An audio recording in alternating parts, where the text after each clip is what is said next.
Question number 20. If the solution of curve y equal to fx of the differential equation dy by dx plus 10x into y equal to 2 sec x upon 1 plus 2 sec x का whole square, where x belongs to minus pi by 2 to pi by 2, f pi by 3 equal root 3 by 10, then f pi by 4 is equal to. देखिए ये जो question दिया हुआ है in the form of D Y by D X plus 10x into Y equal to 2 sec x upon 1 plus 2 sec x का square. तो ये आपका जो फॉर्म है ये फॉर्म लीनियर इक्वेशन का है। ये फॉर्म होता है D Y by D X plus P into Y equal to Q. यहाँ पे पी और क्यू फंक्शन ऑफ एक्स दिए हैं तो हमें इसका इंटीग्रेटिंग फैक्टर निकालना पड़ेगा। ये हो जाएगा e integration of p into d x और फिर इसका सॉल्यूशन क्या होगा, ये y into integrating factor equal to integration of q into integrating factor dx plus c. तो देखें यहाँ पे, तो पहले हमें यहाँ पे इंटीग्रेटिंग फैक्टर निकाल लें। तो यहाँ पे इसका इंटीग्रेटिंग फैक्टर हो जाएगा e integration of 10x dx और इन 10x का जो इंटीग्रेशन होता है ये होगा e log sec x, यानी e log sec x की वैल्यू कितनी हो जाएगी, ये sec x हो जाएगा। तो इसका जो इंटीग्रेटिंग फैक्टर मिला वो क्या मिल गया, sec x मिल गया। तो लगा दें यहाँ पे हम ये सॉल्यूशन लगा दें तो यहाँ मिल जाएगा ये yx into sec x equal to integration q क्या दिया है, twice of sec x upon 1 plus 2 sec x का स्क्वायर इंटू इंटीग्रेटिंग फैक्टर मतलब sec x dx और ये प्लस c हो जाएगा। अब देखें भाई इसको इंटीग्रेट करना है तो इंटीग्रेट करने के पहले हम क्या करते हैं, पहले cos को sec को हम cos में कन्वर्ट कर देते हैं। तो ये क्या बन जाएगा, ये बन जाएगा yx इंटू sec x यहाँ रहने देते हैं और यहाँ को हम सब में cos में कन्वर्ट करते हैं। तो cos में कन्वर्ट करने के लिए हम क्या करें, इंटीग्रेशन से sec x हम कॉमन लेते हैं। तो न्यूमरेटर sec x कॉमन लिए तो ये हो गया 2 बाई sec, मतलब ये हो गया 2 cos x प्लस 1 और यदि डिनोमिनेटर से हम कॉमन लेंगे तो यहाँ से sec x बाहर लेंगे तो आएगा sec स्क्वायर x कॉमन और यहाँ हो जाएगा cos x प्लस 2 का square into sec x dx plus c हो जाएगा। तो यहाँ से देखें आप ये sec x जो है वो कैंसिल हो गया तो ये बन जाएगा, बच जाएगा फिर आपका yx into sec x equal to integration of 2 cos x plus 1 upon cos x plus 2 का whole square dx plus c। अब देखें यहाँ पे हम cos x को ट्रिग्नोमेट्रिकल tan के फॉर्म में पुट करते हैं तो यहाँ पे मालूम है cos x की वैल्यू क्या होती है, cos x इक्वल टू होता है 1 minus tan square x by 2 upon 1 plus tan square x by 2। तो ये cos x की वैल्यू यहाँ पे पुट करते हैं तो देखो क्या हो जाएगा, ये यहाँ पे हो जाएगा yx into sec x equal to integration ये हो जाएगा ट्वाइस ऑफ, यहाँ पुट करेंगे 1 minus tan square x by 2 upon 1 plus tan square x by 2 plus 1 upon ये हो जाएगा यहाँ पे 1 minus tan square x by 2 upon 1 plus tan square x by 2 plus 2 का whole square dx plus c। अब इसको हम यहाँ सिंप्लीफाई करेंगे तो ये बनेगा yx into sec x equal to integration of, अब यहाँ पे सॉल्व करेंगे तो ये मिल जाएगा 2 और यहाँ पे बन जाएगा मतलब जाएगा 3, ये हो जाएगा आपका 3 माइनस ये हो जाएगा tan square x by 2 upon यहाँ भी हो जाएगा 3 plus tan square x by two का होल स्क्वायर, और ये जो 1 plus tan square x by to लेंगे कैंसिल होगा, एक बचेगा, तो यहाँ हो जाएगा 1 plus tan square x by two और ये डी एक्स और प्लस सी। अब ये फॉर्म आ गया। अब यहाँ पे हम टेन एक्स बाई टू को टी मान लेते हैं, तो यदि यहाँ पे टेन एक्स बाई टू को हम टी मानेंगे तो यहाँ पे हो जाएगा sec square x by two और एक्स बाई टू का हो जाएगा 1 by two D X equal to D T. तो ये पूरा कन्वर्ट हो जाएगा। अब राइट हैंड साइड ही हम करते हैं, तो यहाँ पे एच डी रहेगा left hand side Y x into sec x equal to integration of, ये होगा 3 minus T square upon 3 plus T square का स्क्वायर, और ये 1 plus tan square x by two, ये हो जाएगा sec square x by two, यानी यहाँ बन जाएगा ये ट्वाइस ऑफ डी टी। अब देखें ज़रा, अब इसको सिंप्लीफाई करने के लिए यहाँ पे हम टी स्क्वायर डेरिवेटिव्स कॉमन ले लेते हैं, तो ये होगा integration of 3 minus T square into two upon, यदि यहाँ से हम टी बाहर लेंगे तो ये हो जाएगा टी, यहाँ पे क्या बचेगा, तो यहाँ पे हो जाएगा टी स्क्वायर और ये हो जाएगा 3 बाई टी प्लस टी का होल स्क्वायर, और यहाँ पे होगा ये डी टी। अब देखें इसको हम यदि 3 अपॉन टी स्क्वायर डिवाइड कर देंगे तो ये हो जाएगा twice of integration 3 upon T square minus 1 upon, यहाँ पे हो जाएगा टी प्लस 3 बाई टी का होल स्क्वायर। देखो इसका डेरिवेटिव अरेंज हो गया, ये इसका डेरिवेटिव अरेंज हो गया।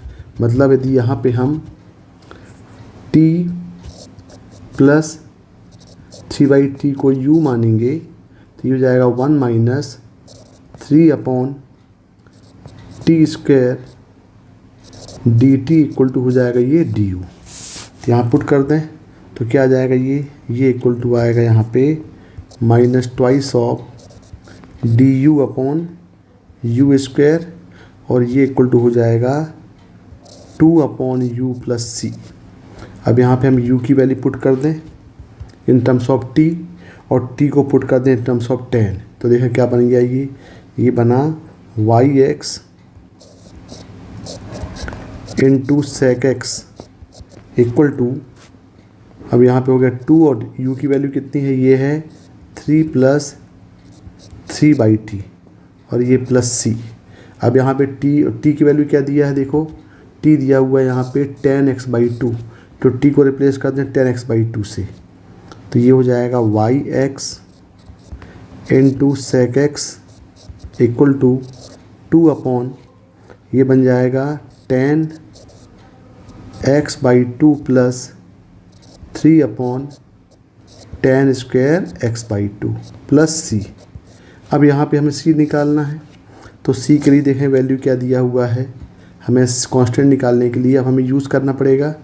यहाँ पे दिया हुआ है F pi by 3 equal to √3 by 10, यानी यदि यहाँ पे हम x equal to pi by 3 put करेंगे तो जो आपका एफ पाई बाई 3 यानी जो फंक्शन वाई एक्स को हम एफ एक्स बोल सकते हैं, ये इक्वल टू हो जाएगा √3 बाई 10। तो यहाँ पे क्या होगा, ये यहाँ पे हो जाएगा √3 बाई 10 इंटू सेक, ये हो जाएगा pi by 3 equal to 2 upon, ये हो जाएगा 10 पाई बाई 6 प्लस 3 हो जाएगा कॉट पाई बाई 6, और यहाँ पे प्लस सी। अब 10 पाई बाई 6 की हम वैल्यू पुट करें तो यहाँ पे हो गया 10 सेक पाई बाई 3 हो गया 2, यानी 2 into √3 upon 10 equal to 2 upon 10 pi by 3 हो जाएगा यहाँ पे 1 बाय 10 पाई बाई 6, क्योंकि यहाँ पे पाई बाई 2 पुट करेंगे तो पाई बाई 6 हो जाएगा, 10 पाई बाई 6 मिलेगा 1 बाई √3 और प्लस कॉट पाई बाई 6 हो जाएगा √3, यानी हो जाएगा 3√3, और यहाँ पे प्लस सी हो जाएगा। तो अब यहाँ पे हम सॉल्व करेंगे तो ये मिल जाएगा आपको, ये कितना मिल गया, ये हो गया 2√3 अपॉन 10 और ये इक्वल टू, देखिए यहाँ पे √3 यानी ये भी हो जाएगा आपका 2√3/10 प्लस सी, यानी यहाँ से कैंसिल हो गए, तो यहाँ से सी की वैल्यू कितनी मिल जाएगी, 0 मिल जाएगी। और जब सी 0 होगा तो हमारे पास जो फंक्शन हो जाएगा, इसको हम एफ फंक्शन एफ का लिखते हैं, तो F of X into sec x equal to 2/10 x/2 plus 3 cot x/2। ये आपका फंक्शन बन गया। अब सी 0 हो गया। अब हमें क्या निकालना है, देखें क्वेश्चन हमको निकालना है f π/4 की वैल्यू। तो देखिए यहाँ पे, अब हमें यहाँ पे पुट करना पड़ेगा x इक्वल टू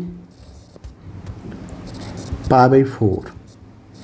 तो देखें वैल्यू क्या मिल जाएगी, ये हो जाएगा f π/4 into sec π/4 equal to 2 ये हो जाएगा 10 π/4 करेंगे तो होगा 10 π/8 प्लस 310 π/8। अब देखिए हमें 10 π/8 की वैल्यू तो हमें मालूम होनी चाहिए भाई। 10 π/8 इक्वल टू होता है ये वैल्यू आपको याद होनी चाहिए, ये होता है √2 - 1। और यदि यहाँ से हम cot π/8 निकालेंगे तो इसको रेसिप्रोकल में लिख दें 1/√2 - 1 इंटू ये हो जाएगा √2 + 1/√2 + 1, यानी जो cot π/8 है ये हो जाएगा √2 + 1। तो ये वैल्यू याद होनी चाहिए आपको, cot π/8 √2 + 1 और 10 π/8 √2 - 1। यहाँ पुट कर दें वैल्यू, तो ये हो जाएगा सेक π/4 हो जाएगा √2 इंटू एफ π/4 इक्वल टू 2 ये हो जाएगा √2 - 1 प्लस 3 टाइम्स √2 + 1। अब इसको सिंप्लीफाई कर दें, सिंप्लीफाई करेंगे तो ये होगा 2 ये कितना होगा √2 - 1 3, यानी हो जाएगा 4√2 + 2।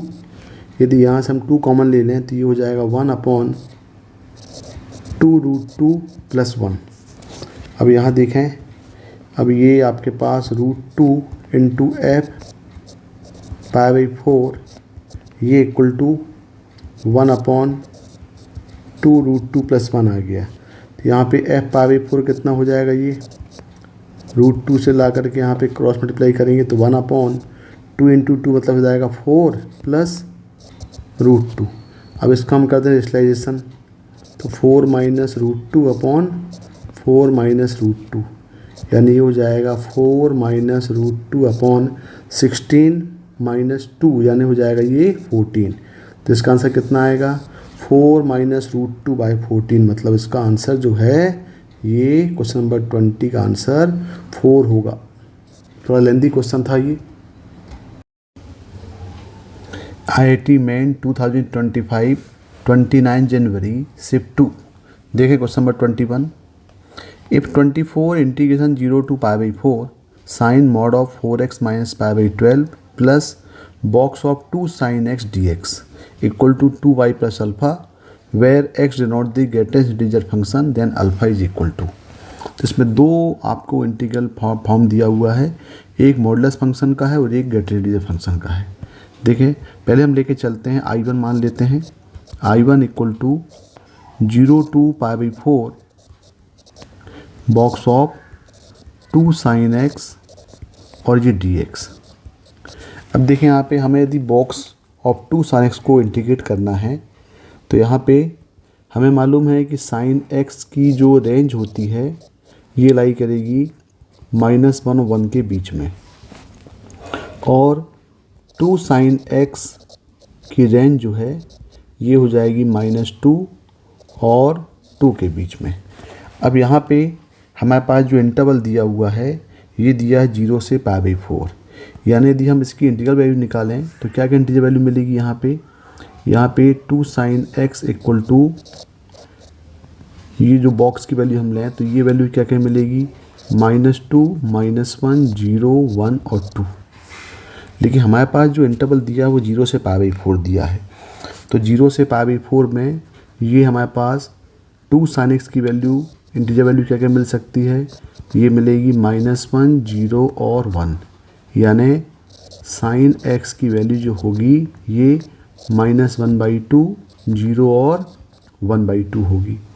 अब -1/2 तो नेगेटिव हो जाएगा, हमें चाहिए 0 से π/4। इसका मतलब sin x की वैल्यू जो है या फिर 0 होगी या फिर 1/2 होगी। तो 0 कहाँ पे होगी, x = 0 के लिए 0 होगा, 1/2 के लिए कहाँ पे होगा, ये π/6 आएगा। मतलब ये आपके पास एक ब्रेकिंग पॉइंट आ गया π/6। अब यदि हम इसका ग्राफ देखें ज़रा sin 2x तो कैसा बनेगा, यदि यहाँ पे हम ग्राफ देखें इसका तो देखिए ज़रा2 sin x, तो 2 sin x मतलब ये 2 टाइम चला जाएगा। ये हम 0 से पाई तक बनाते हैं, ये हो गया 0, ये हो गया यहाँ पे पाई, और ये इसकी जो मैक्सिमम वैल्यू यहाँ पे मिली ये हो जाएगी π/2। अब देखें, अब यहाँ पे ये ग्राफ किसका बना रहे हैं, 2 sin x का। तो 2 sin x का बनाएंगे तो यहाँ पे ये हो जाएगा मैक्सिमम वैल्यू 2 और एक इंटीजर यहाँ मिलेगा 1, यानी ये हो गया y = 1 और यहाँ मिल गया y = 2। अब देखें ज़रा, अब हम यहाँ पे बॉक्स निकालें तो ट्वाइस ऑफ sin x की बॉक्स की वैल्यू ये = तो देखें 0 में तो 0 होगी और यहाँ जो 1 होगा ये पॉइंट कितना हो जाएगा, ये आपका π/6 हो जाएगा। मतलब यहाँ 0 और यहाँ से लेके π/6 सभी में जो ग्रेटेस्ट इसकी वैल्यू होगी, इंटीजर जो होगी इसकी, ये इंटीजर कितना होगा, ये 0 हो जाएगा। कहाँ तक, π/6 तक। तो यहाँ पे हम लिखेंगे कि बॉक्स ऑफ 2 sin x = 0, कहाँ पे होगा 0, 0 < x π/6 तक।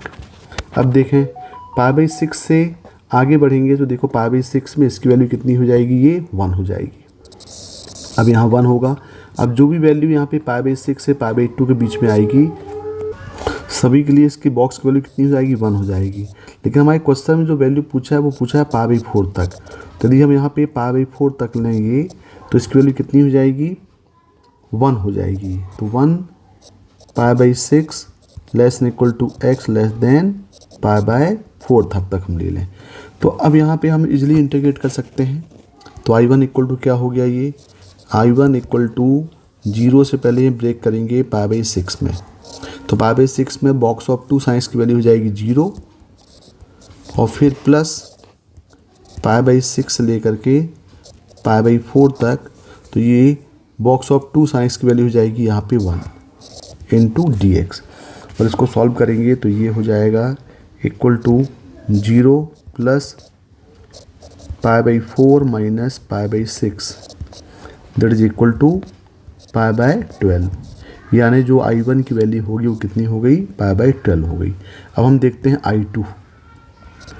देखें I2 क्या दिया हुआ है, I2 को दिया हुआ है 0 से π/4 sine mod of 4x minus π/12 × dx। अब यहाँ पे दिया है मॉडुलस फंक्शन। तो देखिए यहाँ पे मॉडुलस फंक्शन जो दिया है तो हमें मॉड की प्रॉपर्टी मालूम है कि यहाँ पे mod ऑफ 4x माइनस π/12 ये पॉजिटिव कब होगा, जब 4x माइनस ये पॉजिटिव हो जाएगा व्हेन 4x माइनस π/12 इज > 0। इसका मतलब क्या हुआ कि x मस्ट बी > ये हो जाएगा ग्रेटर, किससे ग्रेटर हो जाएगा, π/48 से ग्रेटर हो जाएगा। और ये नेगेटिव हो जाएगा, मतलब ये हो जाएगा -4x माइनस π/12 जब ये वैल्यू x < π/48 हो जाएगा। अब हमें इस π/48 से लेस और ग्रेटर को इंक्लूड करना है इंटरवल 0 से π/4 में। तो इसको बोल सकते हैं 0 < x π/48।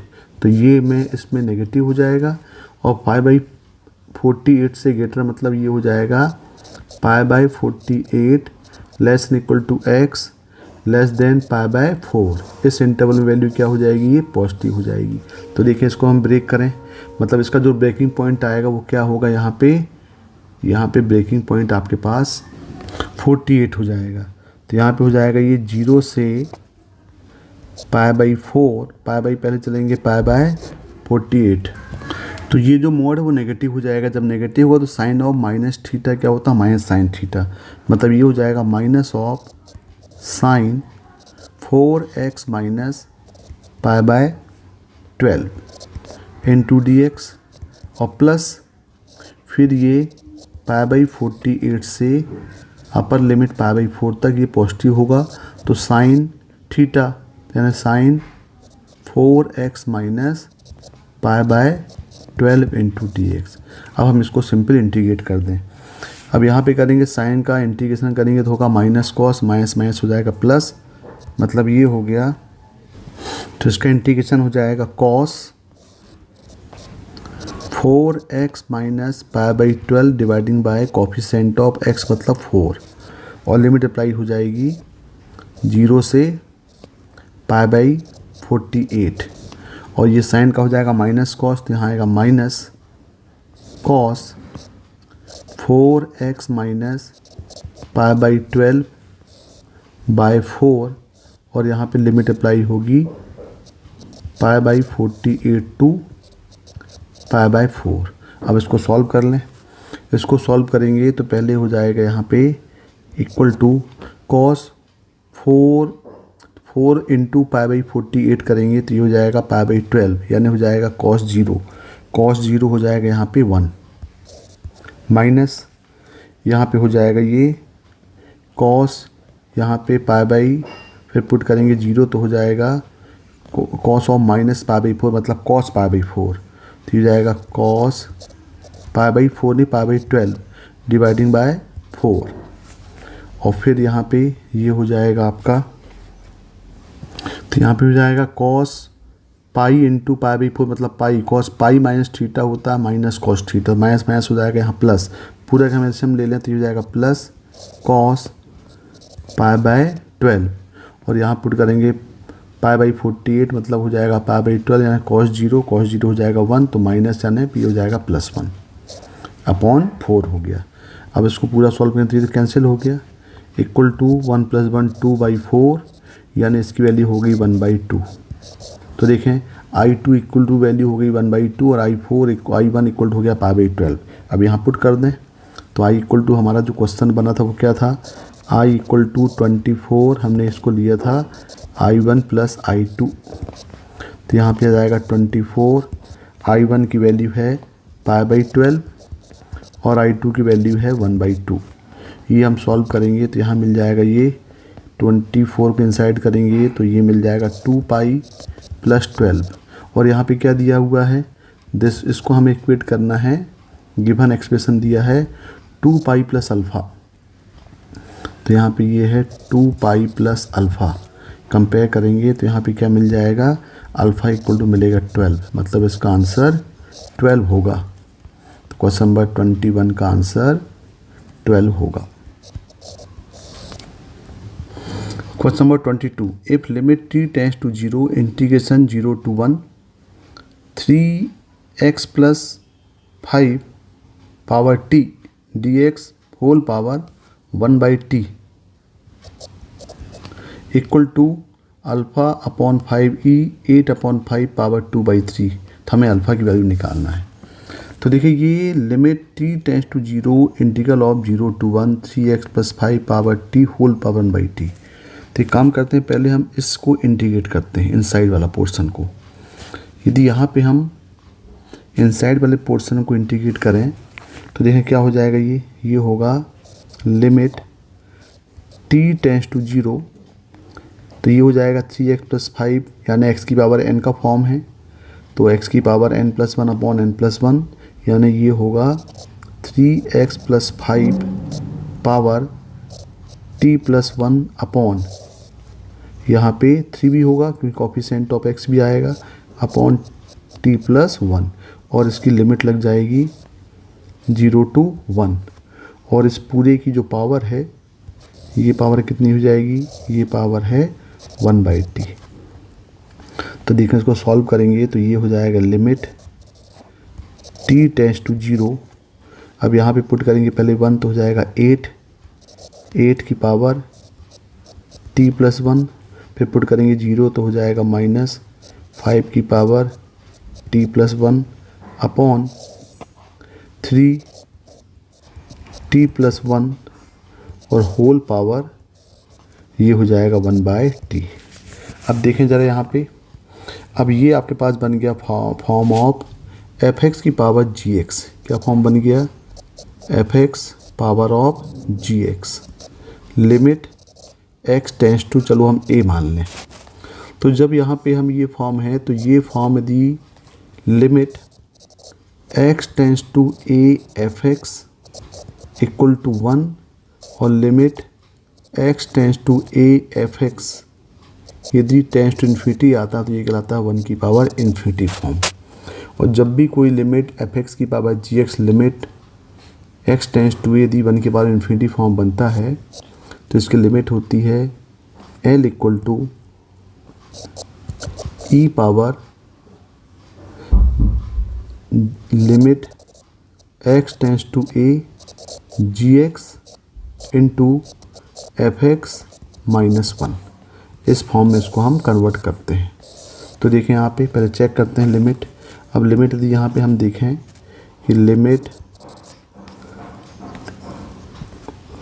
t tends to 0 8 power t+1 -5 power t+1 upon 3t+1। यदि यहाँ पे हम लिमिट अप्लाई करेंगे तो ये हो जाएगा t पावर 0 मतलब 8 - 5 3 अपॉन 3, यानी ये टेंड्स टू 1 हो रहा है। और देखें कि limit t tends to 0 1 upon t ये टेंड्स टू हो रहा है इन्फिनिटी, यानी ये जो फॉर्म आया ये फॉर्म आ गया 1 की पावर इन्फिनिटी फॉर्म आ गया। जब ये 1 की पावर इन्फिनिटी फॉर्म आया तो इसका लिमिट क्या हो जाएगी, l equal to e limit t tends to 0, यहाँ पे 1/t सामने आएगा और ये हो जाएगा 8 power t+1 -5 power t+1 upon 3t+1 और ये हो जाएगा -1। अब इसको हम सिंप्लीफाई कर लें तो ये होगा e limit t tends to 0 1/t, इसको लिख सकते हैं हम 8 × 8 की पावर t -5 × 5 की पावर t माइनस ये एलसीएम लेंगे तो आएगा 3t - 3 अपॉन 3 टाइम्स ऑफ t+1। यदि इसको और सिंप्लीफाई करें तो ये हो जाएगा e limit t tends to 0 8 × 8 power t -5 × 5 power t -3t -3 अपॉन 3 टाइम्स ऑफ t को इनसाइड मल्टीप्लाई कर दें तो जाएगा t² + t। अब देखें, अब ये जो है अब आपका ये देखो 0/0 फॉर्म में आ रहा है। यहाँ पे t को 0 पुट करेंगे तो ये हो जाएगा 8 - 3 3 और 3 कैंसिल हो गए और ये यहाँ पे 0/0 फॉर्म आ गया। तो जब भी कोई क्वेश्चन 0/0 फॉर्म में है तो इसमें हम अप्लाई कर सकते हैं एल हॉस्पिटल रूल। ये क्या होता है, जब भी कोई क्वेश्चन 0/0 या इनफाइनाइट फॉर्म में होता है तो हम इसको न्यूमरेटर डिनोमिनेटर में विद रिस्पेक्ट टू t यहाँ पे हम इसको डिफरेंशिएट कर दें। देखें दोनों में, न्यूमरेटर में भी और डिनोमिनेटर में भी। तो यहाँ पे क्या हो जाएगा, ये हो जाएगा equal to e limit t tends to 0 हो जाएगा 8 × a की पावर t का डिफरेंशिएशन होता है 8t × log 8 minus 5 × 5t × log 5, ये हो जाएगा -3, t का हो जाएगा 0 अपॉन यहाँ पे जाएगा 3 टाइम्स ऑफ 2t+1। ये फॉर्म आ गया। अब यहाँ पे हम t की वैल्यू 0 पुट कर दें। टी की वैल्यू 0 पुट करेंगे तो ये हो जाएगा ई लिमिट टी टेंड्स टू 0, यहाँ पे आएगा 8 इंटू 8 पावर, यहाँ पे 8 पावर 0 1 हो जाएगा, यानी हो जाएगा 8 log 8 minus 5 log 5 minus 3 upon, यहाँ पे पुट करेंगे तो ये हो जाएगा अपॉन 3 हो जाएगा। अब देखें भाई यहाँ पे अब इसको सिंप्लीफाई करना है तो यहाँ तो लिमिट हम अप्लाई कर दिए, मतलब ये तो यहाँ से हट जाएगा। अब इसको देख सिंप्लीफाई करें। अब यदि हम सिंप्लीफाई करेंगे तो ये हो जाएगा ई पावर 8 log 8 को ले सकते हैं हम log 8 पावर 8 माइनस 5, ये हो जाएगा log 5 power 5 log 5 power 5 by 3, और ये जाएगा -1। इसको और सिंप्लीफाई करें तो क्या बन जाएगा, ये हो जाएगा ई, यहाँ ले सकते हैं 1/3 log a minus log b है तो log हो जाएगा 8 पावर 8 अपॉन 5 की पावर 5, और ये -1। अब देखें यहाँ पे इसको हम और सिंप्लीफाई करके लिखें तो ये हो जाएगा e log 8 power 8 upon 5 power 5 power 1/3 into e की पावर -1। तो ये कितना हो गया। आप अब देखिए एक्चुअली हमें किस फॉर्म में लाना है वो देखें। पहले हमें लेके आना है अल्फ़ा अपॉन 5e, क्या दिया हुआ है ये अल्फ़ा अपॉन, यहाँ देखिए equal to alpha upon 5e और 8 अपॉन 5 पावर 2/3, 8 अपॉन 5 की पावर 2/3 इस फॉर्म में लेके आना है। तो यहाँ पे आप देखें ज़रा अल्फ़ा अपॉन दिया हुआ है तो ये देखो पहले ये 1 अपॉन ई तो आ गया, ये 1 अपॉन ई, और ई log थीटा तो थीटा होता है, मतलब ये हो जाएगा 8 पावर 8 अपॉन 5 पावर 5 की पावर 1/3। अब इसको हम क्या ले सकते हैं 1 अपॉन ई, यहाँ पे लाना 2/3, तो 2/3 लिखने के लिए हम इसको ले सकते हैं 8 power 2 plus 2/3 upon 5 power 1 plus 2/3 की पावर 1/3। तो ये कितना हो जाएगा, यहाँ पे हो जाएगा ये 1 अपॉन ई 8 square upon 5 into 8 power 2/3 upon 5 power 2/3। ये 1/3 पावर नहीं आएगा भाई, क्योंकि यहाँ पे हमने 8/3 को लिखा हुआ है और यहाँ पे 5/3 को लिखा हुआ है। तो ये हो गया 8 स्क्वायर अपॉन 5 और ये हो गया 8 अपॉन 5 की power 2/3।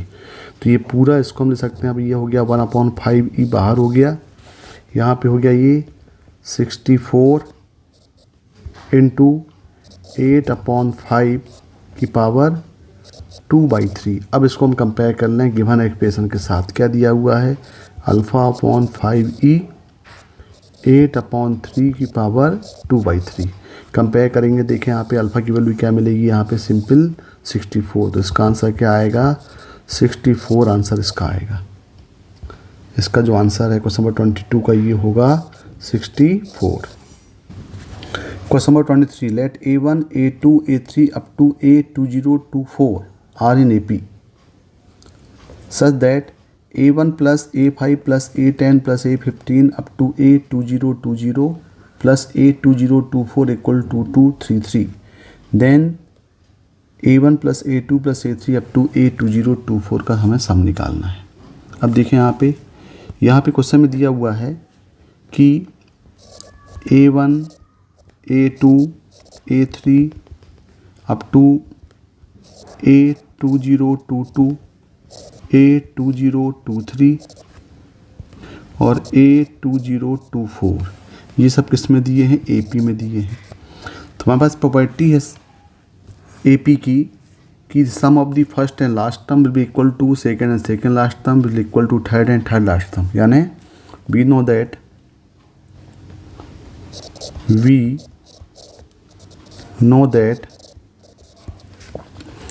in an A P sum of terms equidistance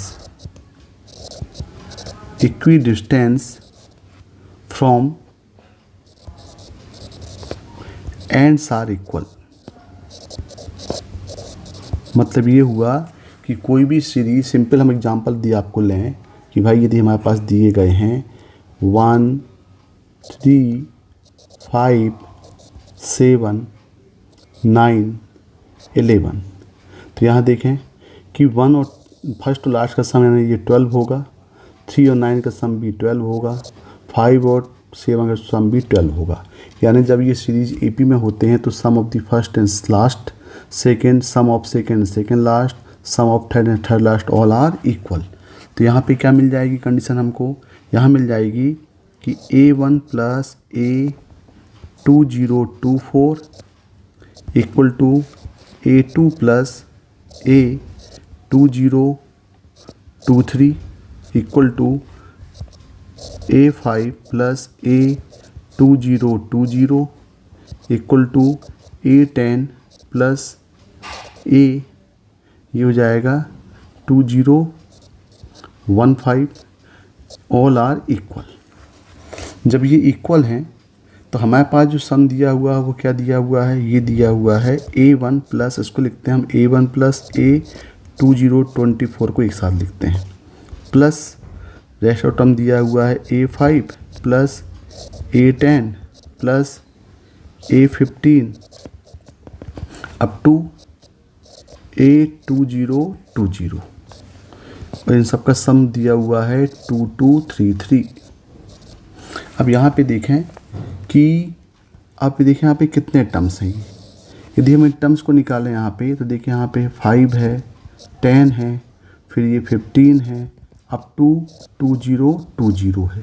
तो ये एपी में दिए हुए हैं, तो हमें मालूम है कि एन टर्म्स कितना होता है, टी एन इक्वल टू होता है a plus N minus one into d. यानी इसका हम लास्ट टर्म लेके चलते हैं तो ये जाएगा 2020 इक्वल टू ए मतलब 5 plus N minus one into D, D भी 5 है तो जाएगा 2015 dividing by 5 equal to N minus one और ये हो जाएगा 403। तो 403 प्लस 1 इक्वल टू एन, यानी यहाँ पे जो टोटल नंबर ऑफ टर्म्स हैं ये 404 है। देखिए यहाँ पे, यानी जो टोटल यहाँ पे जो टर्म्स आपको मिल रहे हैं, टोटल टर्म्स कितने मिल रहे हैं, टोटल जो टर्म्स हैं ये इक्वल टू 404 हैं। जब 404 है मतलब जो पेयरिंग करेंगे तो टोटल पेयर कितने मिल जाएंगे, टोटल पेयर्स 202 मिलेंगे। कैसे मिलेंगे, ये मिल जाएंगे देखो A5 plus A2024 equal to A10 plus 2015 plus A15 plus 20210, इस टाइप के पूरे पेयर्स बनेंगे ये। तो इसको हम टोटल क्या ले सकते हैं, ये हो जाएगा A1 प्लस A2024 प्लस ये टोटल कितने होंगे 202, तो 202 times of A1 plus A2024 ये इक्वल टू दिया हुआ है 2233। तो टोटल हो गया 203 times of A1 plus A2024 ये इक्वल टू आ गया 2233।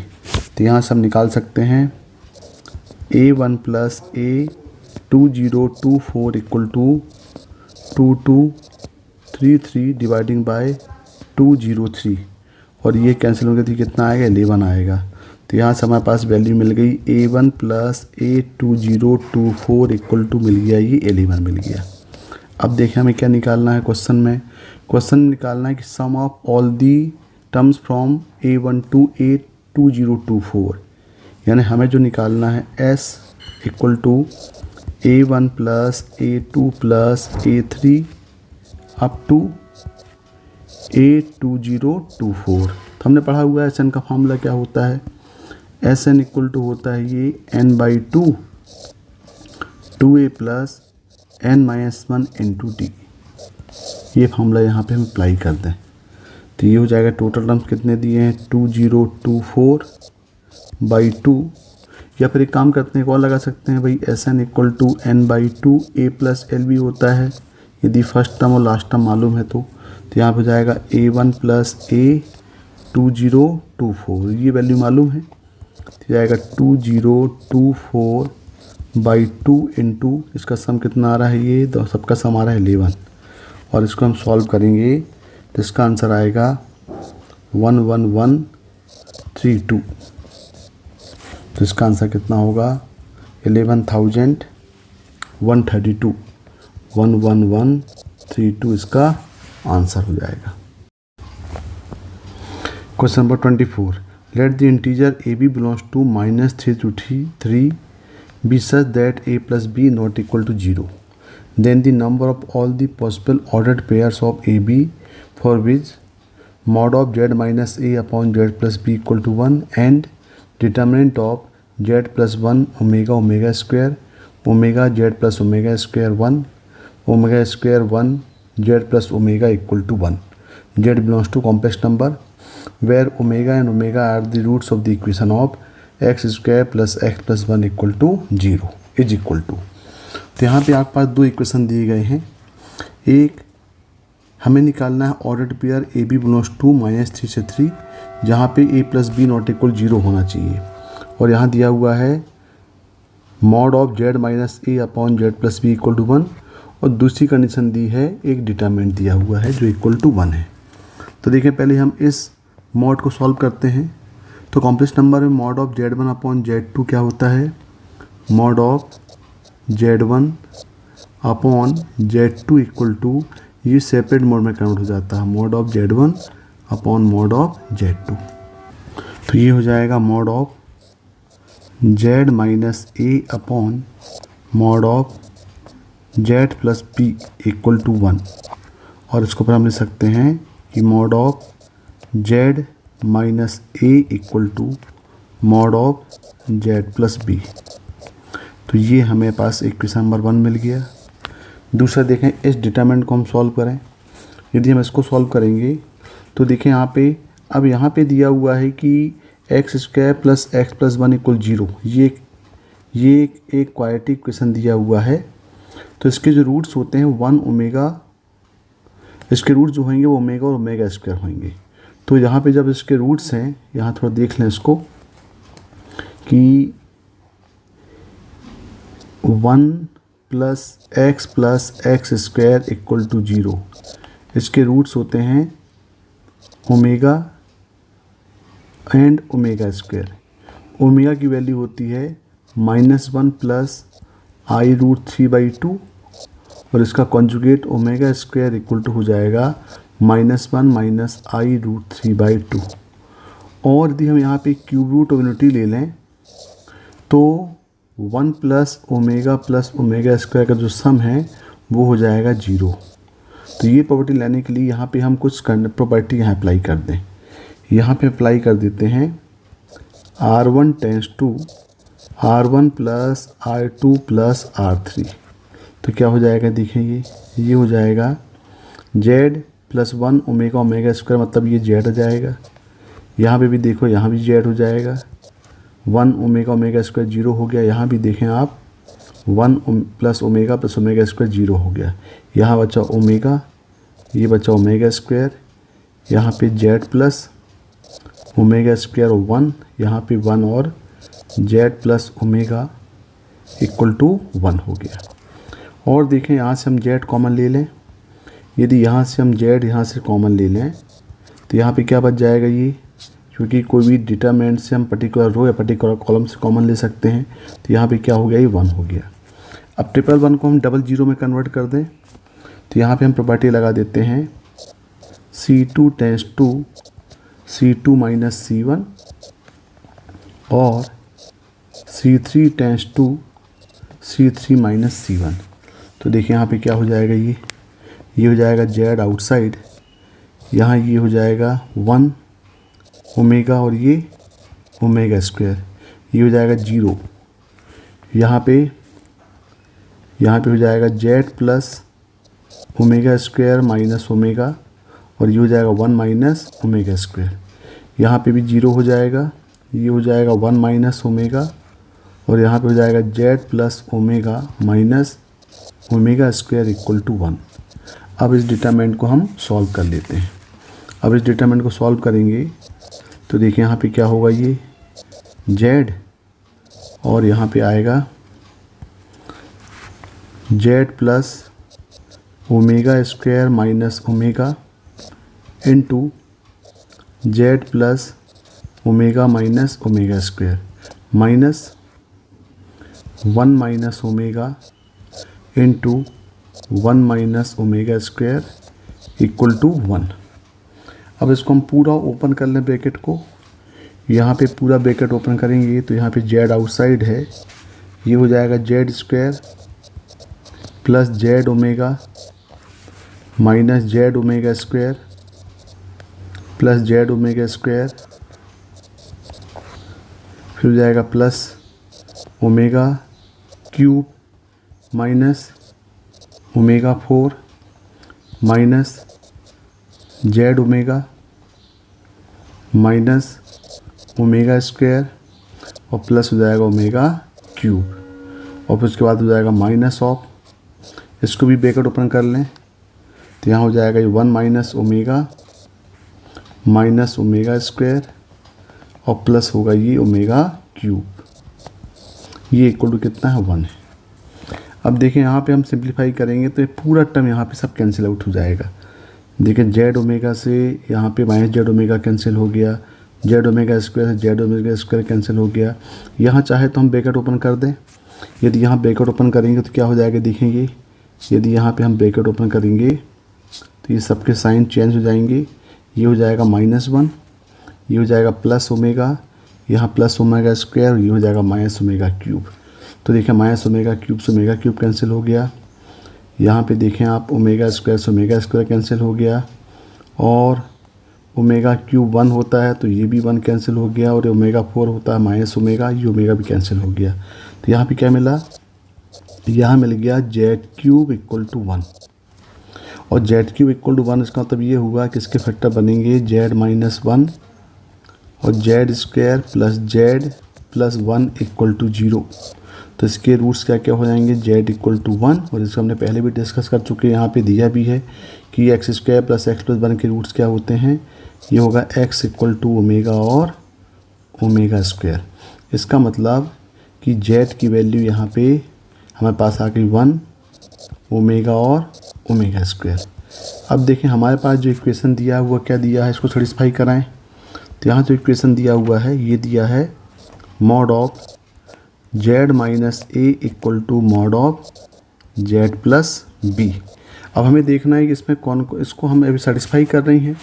तो पहला केस हम लेके करें कि इफ़ जेड इक्वल टू हम लेके चल रहे हैं ओमेगा, तो यहाँ पे क्या हो जाएगा, ये हो जाएगा omega minus A equal to omega plus B. Omega की वैल्यू पुट कर दें, ओमेगा हो जाएगा -1 प्लस I√3/2 माइनस ए, ये इक्वल टू यहाँ हो जाएगा -1 प्लस I√3/2 और ये प्लस बी।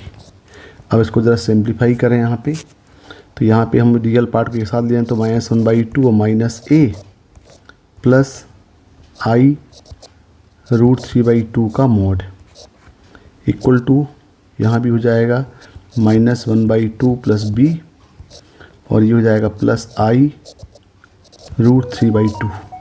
अब ये मॉड दिया हो तो हमें मालूम है कि mod of A plus I B क्या होता है, mod of Z equal to यहाँ दिया है कि Z equal to A plus I B है, तो mod of Z equal to होता है ये root of A square plus B square. तो यहाँ पे मॉड जेड के दोनों तरफ स्क्वायरिंग कर देंगे तो रूट हट जाएगा, मतलब यहाँ पे वैल्यू क्या आएगा, ये हो जाएगी -1/2 माइनस ए का स्क्वायर प्लस √3/2 का square equal to -1/2 plus B का स्क्वायर प्लस √3/2 का स्क्वायर। तो यहाँ देख रहे हैं कि दोनों टर्म कैंसिल हो गए। अब इसको ओपन कर दें, यहाँ पे इसको ओपन करेंगे तो बनेगा 1/4 और plus A square plus A equal to 1/4 plus B square minus B. तो देखिए यहाँ पे 1/4 कैंसिल हो गया, ये हो गया a square minus b square plus B equal to 0। तो यदि यहाँ से हम a प्लस बी कॉमन ले लें तो ये हो जाएगा a minus B plus 1 equal to 0। तो इसके फैक्टर बनेंगे यहाँ पे a plus B equal to 0, जो कि पॉसिबल नहीं है क्योंकि यहाँ पे क्या गिवन है हमारे पास क्वेश्चन में दिया है ऑलरेडी कि a plus B is not equal to 0। तो इसको हम कंसिडर नहीं कर सकते यहाँ पे, तो ये केस यहाँ पे पॉसिबल नहीं है, दैट इज़ नॉट पॉसिबल। तो यहाँ पे क्या मिला है, यहाँ पे मिला a minus B plus 1 equal to 0 और a minus b equal to मिल गया -1। अब हम इसका निकालते हैं ऑर्डर्ड पेयर, और ए बी कहाँ पे लाई कर रहा है, a और b बिलोंग्स टू बोल रहा है ये -3 से 3। तो देखें भाई क्या क्या प्रॉपर्टीज बन सकती हैं। यहाँ पे हम केस बना लें, यहाँ पे हम a की पॉसिबल वैल्यूज ले लें और उसकी करस्पॉन्डिंग वैल्यू ऑफ b ले लें। तो b क्या हो जाएगा, यहाँ पे b हो जाएगा a प्लस 1। देखेंगे क्या क्या पॉसिबल है। यदि यहाँ पे हम a इक्वल टू ले रहे हैं -3 तो b कितना आ रहा है, -2 आ रहा है, ये पॉसिबल है। यदि हम a ले रहे हैं -2 तो b कितना आ रहा है, -1, ये भी पॉसिबल है। यदि हम a इक्वल टू ले रहे हैं -1 तो b आ रहा है यहाँ पे 0, ये भी पॉसिबल। यदि हम a इक्वल टू ले रहे हैं 0 तो b आ रहा है 1, और 1 ले रहे हैं तो 1 1 2 हो जाएगा, 2 ले रहे हैं तो ये हो जाएगा 3। तो देखें ऑर्डर्ड पेयर यहाँ पे सभी a की सभी वैल्यू -3 और 3 के बीच में है, और यहाँ पे b की वैल्यू भी -3 और 3 के बीच में है। तो ये टोटल की टोटल 6 वैल्यूज़ यहाँ पे आ रही हैं। ये सभी की सभी जो 6 वैल्यूज़ यहाँ पे ऑर्डर्ड पेयर क्या बनेगा, -3 -2 -2 -1 1 0 0 1 1 2 2 3, यानी यहाँ पे टोटल जो 6 वैल्यूज़ हैं ये सभी की सभी सेटिस्फाई करेंगी। ये किसके लिए हो गया, ये x इक्वल टू यहाँ पे हमने z इक्वल टू क्या लिया, ओमेगा लिया। अब देखें यदि यहाँ पे हम z equal to omega square लें, यदि यहाँ पे दूसरा केस में इफ़ z इक्वल टू हम ले रहे हैं ओमेगा स्क्वायर, तो यहाँ पे क्या हो जाएगा, फिर ये हो जाएगा omega square minus a equal to omega square plus b। Omega square की वैल्यू होती है -1 माइनस i √3/2 माइनस a, और यहाँ पे इक्वल टू ये हो जाएगा -1 माइनस i √3/2 और ये प्लस b। अब यहाँ पे करेंगे तो देखें क्या बन जाएगा, ये -1/2 माइनस a का स्क्वायर रूट निकालेंगे, और यहाँ पे क्या होगा प्लस, ये हो जाएगा रियल पार्ट का स्क्वायर, इमेजिनरी पार्ट का स्क्वायर मतलब √3 का स्क्वायर। यहाँ भी देखें -1/2 प्लस b का स्क्वायर रियल पार्ट का स्क्वायर, प्लस यहाँ भी ये हो जाएगा माइनस मतलब √3/2 का स्क्वायर। देखो ये भी कैंसिल हो गए। इसका मतलब है कि हमारे पास जो इक्वेशन मिलेगी, कंडीशन मिलेगी, ये बिल्कुल यहाँ पे देखना बिल्कुल सेम इक्वेशन मिल रहा है। ये देखो यहाँ पे ये बिल्कुल सेम मिल रहा है। यानी यदि हम z इक्वल टू, इसका मतलब क्या हुआ कि z इक्वल टू हम ओमेगा पुट करें या ओमेगा पुट करें तो total ordered pair of AB ये कितने मिलेंगे, टोटल मिलेंगे आपको 6 मिलेंगे। तो उसका भी बिल्कुल सेम वैल्यू मिलेगी, जो ओमेगा के लिए मिला है वही ओमेगा स्क्वायर की मिलेगी। अब हम थर्ड केस में चलते हैं। तो केस थर्ड केस में क्या पुट करते हैं, इफ़ z इक्वल टू 1। अब देखिए यहाँ पे यदि हम z इक्वल 1 पुट करते हैं तो इक्वेशन क्या है, इक्वेशन है z माइनस a मतलब 1 minus a equal to 1 plus b। तो दोनों तरफ स्क्वायरिंग कर दें या फिर डायरेक्ट मोड हटाएं तो क्या हो जाएगा, ये 1 minus a equal two plus minus 1 plus b। तो एक बार ले लें पॉजिटिव, एक बार ले लें यहाँ पे नेगेटिव। हम लेते हैं यहाँ पे पॉजिटिव, तो क्या मिल जाएगा, ये 1 minus a equal to 1 plus b, यानी यहाँ मिलेगा a plus B equal to 0। ये भी पॉसिबल नहीं क्योंकि हमारे पास क्या दिया हुआ है, we have given a plus B not equal to 0। तो यहाँ कोई वैल्यू पॉसिबल नहीं होगी। जब हम माइनस लेके चलेंगे तो यहाँ मिल जाएगा 1 minus A equal to -1 minus B, तो ये हो जाएगा b minus A equal to -2। तो देखिए भाई ये इक्वेशन मिल रहा है। अब इसके लिए हम ऑर्डर पेयर निकाल लें। इसके लिए हम ऑर्डर पेयर निकालें, यदि यहाँ पे हम a ले लें वैल्यूज़, तो देखिए b की वैल्यू क्या क्या मिलेगी। यहाँ पे b इक्वल टू क्या लेना पड़ेगा हमको, b इक्वल टू हो जाएगा ये a + 2। तो देखें पॉसिबल वैल्यू ज़रा, a इक्वल टू यदि हम ले रहे हैं यहाँ पे -3, तो b कितना आ रहा है, -5 आ रहा है, ये तो पॉसिबल नहीं है। यदि हम -2 ले रहे हैं तो ये वैल्यू आ रही है -4, ये भी पॉसिबल नहीं है। ये -1 ले रहे हैं तो कितना आ रहा है ये, यदि हम एक -1 ले रहे हैं, सॉरी यहाँ पे a-2 होगा भाई, ये a-2 होगा ना, ये a-2, तो ये हो जाएगा माइनस, यदि हम -1 पुट कर रहे हैं तो b हो जाएगा -3। यदि यहाँ 0 ले रहे हैं तो ये हो जाएगा -2। यदि हम 1 पुट कर रहे हैं तो ये हो जाएगा -1, 2 पुट कर रहे हैं तो ये हो जाएगा 0, और यदि यहाँ पे हम 3 पुट कर रहे हैं तो वैल्यू हो जाएगी यहाँ पे 1 हो जाएगी। अब देखें भाई क्या क्या पॉसिबल हैं। तो b की वैल्यू दोनों a और b दोनों कहाँ पे लाई कर रहा है, ये लाई कर रहा है -3 से 3 के बीच में। इसका मतलब ये वैल्यू पॉसिबल नहीं है, ये भी पॉसिबल नहीं है, ये पॉसिबल है, ये वैल्यू यहाँ पे पॉसिबल है। ये देखें ये वैल्यू भी पॉसिबल है। a-1 आ हुआ, a भी -1 आ रहा है, b -1 आ रहा है, तो यहाँ पे जो हो रहा है a + b इक्वल टू 0 हो जा रहा है, जो कि पॉसिबल नहीं है, क्योंकि हमारे पास दिया है कि a + b नॉट इक्वल 0 होना चाहिए। तो इसको हमें निगलेक्ट करना पड़ेगा वाला केस। तो ये भी केस हो रहा है और ये भी आ रहा है। मतलब कितने हो गए टोटल, एक सॉल्यूशन ये मिल गया, एक ये मिल गया, एक सॉल्यूशन ये मिल रहा है और एक ये मिल रहा है। यानी यहाँ पे टोटल आपके पास 4 सॉल्यूशंस आ रहे हैं। 4 यहाँ पे टोटल जो वैल्यू आ रही है वो कितनी आ रही है, 4 वैल्यूज़ आ रही है। तो टोटल वैल्यू कितनी हो गई, तो जो टोटल वैल्यू होगी केस 1 में ओमेगा स्क्वायर के लिए 6 और 1 के लिए 4, यानी क्या होगा टोटल 10 ऑर्डर पेयर यहाँ पे पॉसिबल है। तो इसका आंसर क्या होगा, इसका आंसर आएगा 10 आएगा भाई। क्वेश्चन नंबर 24 का आंसर 10 होगा। Question number 25. Let y² equal to 12x the parabola and S be its focus.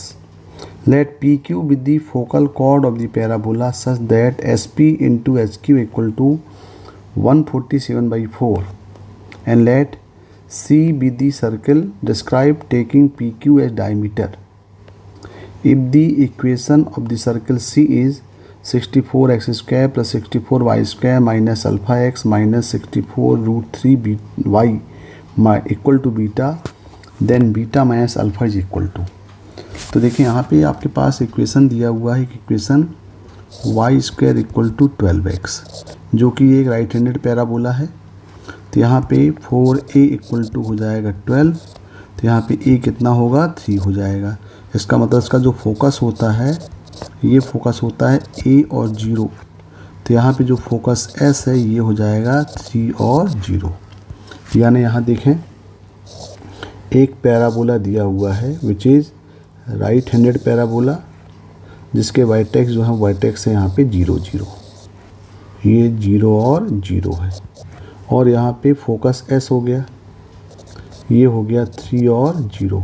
अब यहाँ पे बोल रहा है कि एक कॉर्ड है, फोकल कॉर्ड है, तो फोकल कॉर्ड एक chord which is passing through the focus, और यहाँ पे मान लें पॉइंट P है और यहाँ पे पॉइंट क्या है, Q है। तो हम एक P का मान लेते हैं, पैरामेट्रिक इक्वेशन मान लेते हैं P का। तो P का जो पैरामेट्रिक इक्वेशन होता है P, ये होता है AT² और 2AT। तो इसके अकॉर्डिंग हम लेके चलें तो P मिल जाएगा, A इक्वल टू यहाँ 3 है तो जाएगा 3T² और यहाँ पे होगा ये 60।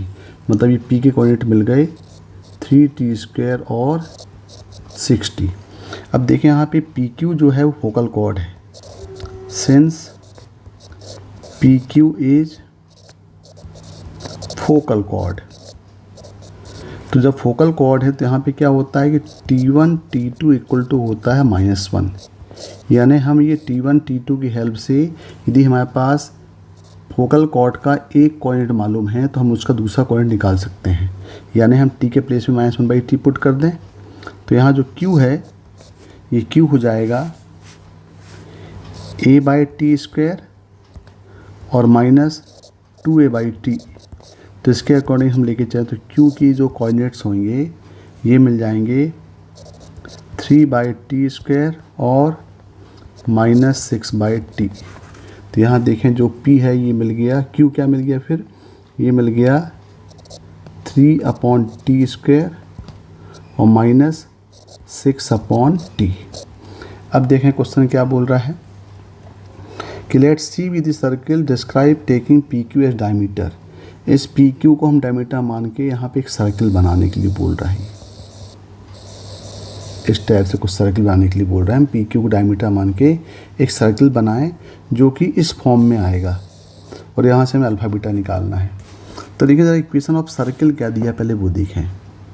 यहाँ जो इक्वेशन ऑफ सर्किल हमारे पास दिया है, इक्वेशन ऑफ सर्किल ये दिया हुआ है 64x² plus 64y² minus alpha x minus 64√3y minus beta equal to 0।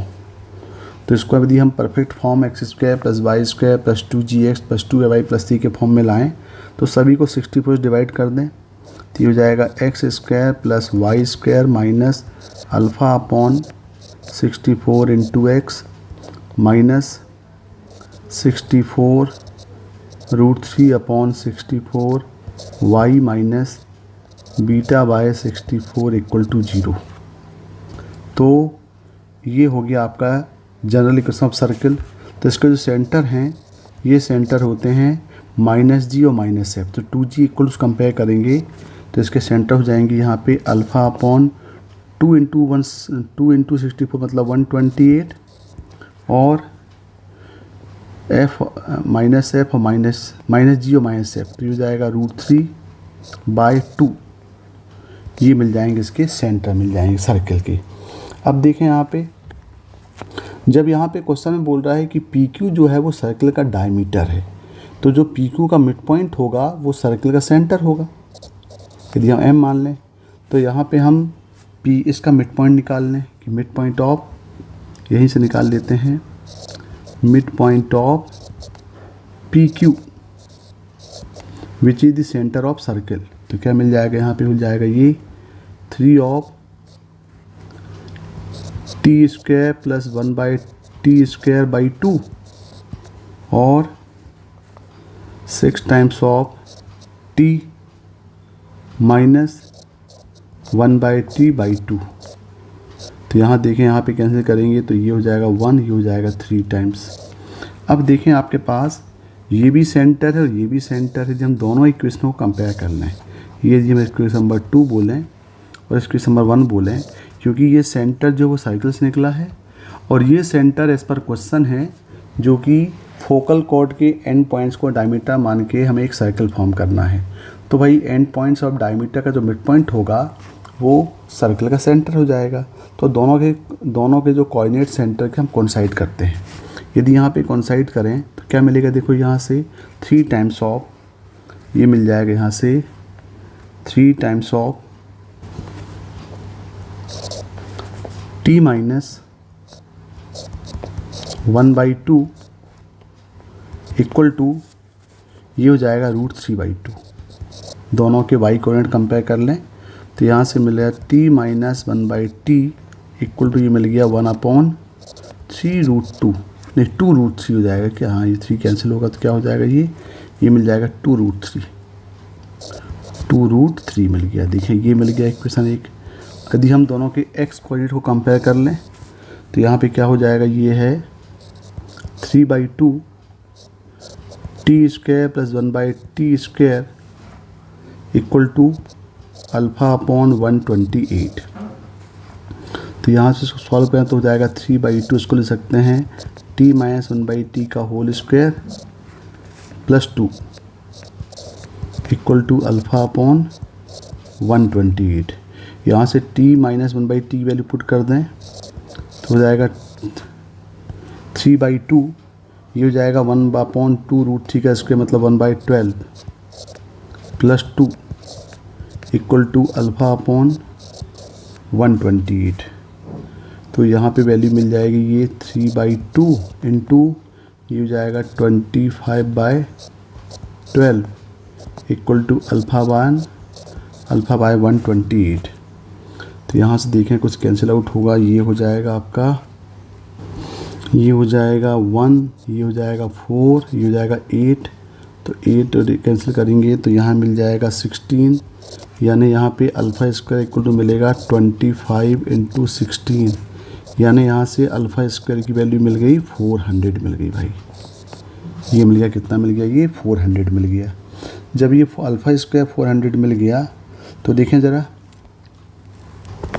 अब यहाँ से हम निकाल लें पी और क्यू के कोऑर्डिनेट्स निकाल लेते हैं। तो हमारे पास t - 1/t की वैल्यू तो यहाँ पे दिया हुआ है, इसी तरह कोशिश करें निकालने की।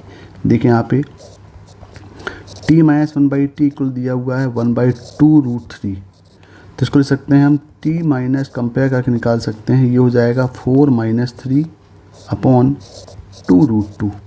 तो इसको लिख सकते हैं 4/2 √3 माइनस 3/2 √3। तो देखिए यहाँ पे आएगा t - 1/t इक्वल टू ये हो जाएगा 2/√3 और माइनस ये हो जाएगा √3/2। तो देखिए इससे आप कंपेयर करके निकाल सकते हैं कि यहाँ पे t की वैल्यू मिल जाएगी 2/√3। दमीजी भी से निकल आया t। जब t निकल आया तो हम p और q निकाल सकते हैं। तो p कितना था, हमारे पास जो p कोऑर्डिनेट था वो था 3t² और 60। यहाँ पे हम t इक्वल टू 2/√3 पुट करें तो ये मिल जाएगा p 3t² मतलब ये हो जाएगा 4 और यहाँ पुट करेंगे 12/√3 मतलब ये हो जाएगा 12/√3। ये p मिल गया।